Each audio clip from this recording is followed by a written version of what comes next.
ஒரு விஷயம் மறந்துட்டேன் உங்கள்கிட்ட சொல்கிறதுக்கு. ஜனநாயகன் நான் வந்து ஆல்ரெடி நடிக்க வேண்டியதுமா.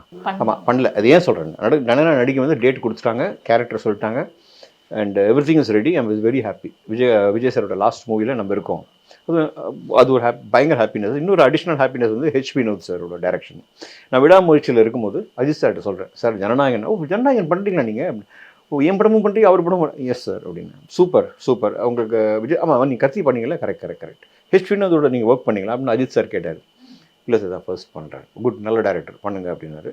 அண்ட் விஷஸ் சொன்னார். உங்களுக்கும் விஷஸ், என் நண்பனுக்கும் விஷஸ். வெரி குட் அப்படின்னு. அண்ட் இதுக்கு பட்டாயாவில் நடந்தது. பட்டாயாவில் வந்து சாவடிகா சாங் ஷூட் பண்ணுறாங்க. சாவடிகா சாங், அவங்க த்ரிஷா மேம் இருக்காங்க, நான் இருக்கேன், ரம்யா இருக்காங்க, விஜய். எனக்கு ரொம்ப ஹாப்பி. ஏன்னா Ajith sir Vijay sir very good friends. நல்ல அந்த அந்த அந்த ஃப்ரெண்ட்ஷிப் இருக்குது பாருங்கள், அது வந்து ரொம்ப அழகாக இருக்கும். அவங்க ரெண்டு, எனக்கு என்ன ஆசை, அவங்க ரெண்டு பேரும் ஒரு வாட்டி ஒன்றா பார்க்கணும். ஒன்றான்றது இருக்குது. எனக்கு ஒரு வருத்தம் என்னென்னா, இவ்வளோ பெரிய ஒரு கலைஞன், நல்ல ஒரு பெர்ஃபார்மர், ஒரு நல்ல டான்ஸ் இந்தியாவிலே கிடையாது. பாலிவுட்லாம் இவர் மாதிரி ஆடவே முடியாது. குதிரைக்கு கடிவாளம் கட்டின மாதிரி இதுதான் நம்ம இலக்கு, அது நோக்கி போகிறோம். பக்காவாக போனால் எந்த டிஸ்ட்ராக்ஷன் வேணான்னு தான் சினிமாவுக்கு வந்து கலைத்தாய் வந்து அவங்க விட மாட்டாங்க. பட் ஏதாவது ஒரு ரூபத்தில் தான் வந்து கலைத்தாய் வந்து விஜய் சார் ஞாபகப்படுத்துவாங்க.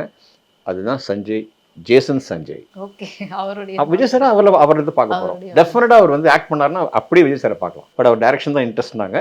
பட் அதே மாதிரி இருக்காப்புல. And this is the board. God plus.